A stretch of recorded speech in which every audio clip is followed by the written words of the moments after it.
দৰঙৰ গণেশগুৰি অঞ্চলত African swine ফিভাৰৰ ভয়াবহ সংক্ৰমণ চৰকাৰী ব্যৱস্থাৰে নিধন কৰা হৈছে ৪৬টা গাহৰি বুধবাৰে চিপাঝাৰৰ গণেশগুৰি অঞ্চলত গাহৰি পালকৰ ফাৰ্মত সৰু ডাঙৰ ৪৬টা গাহৰি নিধন কৰা হয় দৰং জিলা পশুপালন আৰু পশু চিকিৎসা বিভাগৰ উদ্যোগত আৰু চিপাঝাৰ সমজিলা প্ৰশাসনৰ সহযোগত ডক্টৰ প্ৰণৱ ডেকাৰ নেতৃত্বত যোৱা এটি দলে অংশ লয় গাহৰি নিধন প্ৰক্ৰিয়াত এই ৰোগত আক্ৰান্ত গাহৰিৰ পৰা অন্য গাহৰিলৈ এই ক্ষিপ্ৰগতিত সংক্ৰমিত হয় ৰোগবিধ গাঁওখনৰ নকুল দাস নামৰ ব্যক্তিগৰাকীৰ ফাৰ্মখনত কেইবাটাও গাহৰি বিগত কেইদিনমানৰ পৰা অস্বাভাৱিকভাৱে মৃত্যুমুখত পৰিছে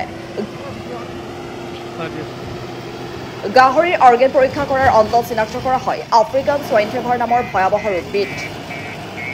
তাৰ পিছতেই ফাৰ্মখনত থকা জীৱিত ৪৬টা গাহৰি চৰকাৰী ব্যৱস্থাৰে নিধন কৰা হয় এই কাৰ্যসূচীত চিপাঝাৰ ৰাজচক্ৰ বিষয়া ঋষিমণি দাস মহকুমা পশু চিকিৎসা বিষয়া ডক্টৰ শ্বাহজাহান আলী পশু চিকিৎসা বিষয়া ডক্টৰ নাজদিন আৰা ফাতেমা ইলিয়াছ ডক্টৰ প্ৰণৱ কুমাৰ ডেকাসহ জিলা পশুপালন আৰু পশু চিকিৎসা বিভাগৰ কেইবাগৰাকীও কৰ্মচাৰী উপস্থিত থাকে প্ৰশাসনে ইতিমধ্যে গণেশগুৰি নিৰ্দিষ্ট এলেকাটোত গাহৰি বিক্ৰীৰ লগতে গাহৰি কটা খোৱা সকলো বন্ধ কৰিবলৈ কঠোৰ নিৰ্দেশ দিয়ে আমি যোৱা শুকুৰবাৰে লাষ্ট শুকুৰবাৰে আমি ইয়াৰ পৰা গাহৰি মৰি আছিল আজি মৰা কেইদিনমান আগৰ পৰা মৰি আছিল তাৰ আগতে ট্ৰিটমেণ্ট কৰি আছিল প্ৰথমতে আমাৰ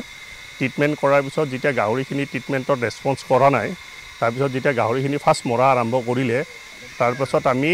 যোৱা শুকুৰবাৰে আমি মৰা গাহৰিৰ পৰা অৰ্গেন কালেকশ্যন কৰিলোঁ অৰ্গেন কালেকশ্যন কৰি আমি গুৱাহাটী NER DDL বুলি কয় তাতে আমি অৰ্গেনখিনি পঠালোঁ সেই মৰ্মে আমি শনিবাৰে আমি ৰিজাল্টটো পালোঁ তাৰপাছত আমি পজিটিভ হিচাপে ৰিজাল্টটো পালোঁ ৰিজাল্ট মানে ASF positive African swine fever বুলি কয় তাৰপাছত আমি আমাৰ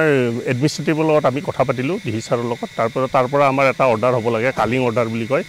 সেইটো আমি যোৱাকালি কালিং অৰ্ডাৰটো পালোঁ CDCৰ পৰা আমি চিপাঝাৰৰ পৰা সেই মৰ্মে আজি আমি ৰাতিপুৱা ৮টা বজাৰ পৰা আমি এটা ডাঙৰকৈ টিম এটা লৈ আমাৰ SDO ছাৰ আছে আমাৰ এনেকৈ চিপাঝাৰ VO আছে আৰু মই আছোঁ আমি তিনিজন এনেকৈ আৰু লগত আমাৰ ষ্টাফ আছে গোটেইকেইটা আমি আহি ৰাতিপুৱা ৮টা বজাৰ পৰা কালিং প্ৰচেছটো আৰম্ভ কৰিছোঁ আজিলৈ আমি টোটেল কালিং আমাৰ এতিয়ালৈ 46 নাম্বাৰছ আমাৰ কালিং হৈ গ'ল আমি অলৰেডি আপোনালোকে দেখিছে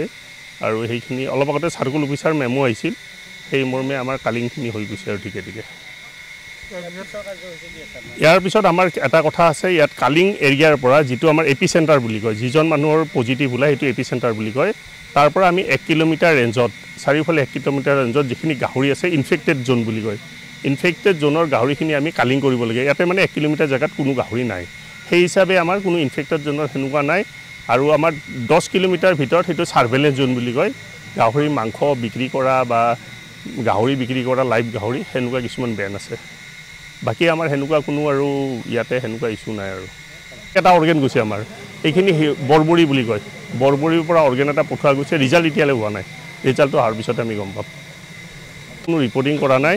আৰু আমি পৰাপক্ষত আমি ট্ৰিটমেণ্ট কৰাৰ চেষ্টা কৰি আছোঁ যদি গাহৰিত বেছিকৈ মৰি বোলে ট্ৰিটমেণ্টে ৰেছপন্স তেতিয়া হ'লে আমি অৰ্গেনখিনি পঠাওঁ